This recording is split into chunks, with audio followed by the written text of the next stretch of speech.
We're in the Byron hinterland on Australia's east coast. And today, we're stepping inside a beautiful garden called Superbly Green.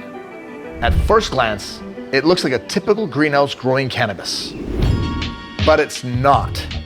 I'm going to introduce you to a team that believes growing should follow nature. Organic, regenerative, built around living soil.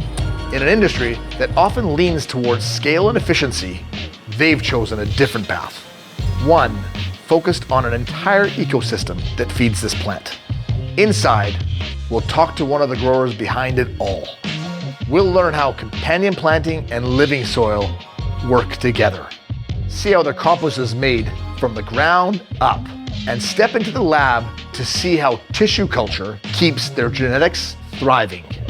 And as they put it, we don't understand why you do things any other way. Let's take a look inside Superbly Green, and you can decide for yourself if this is how cannabis should be grown.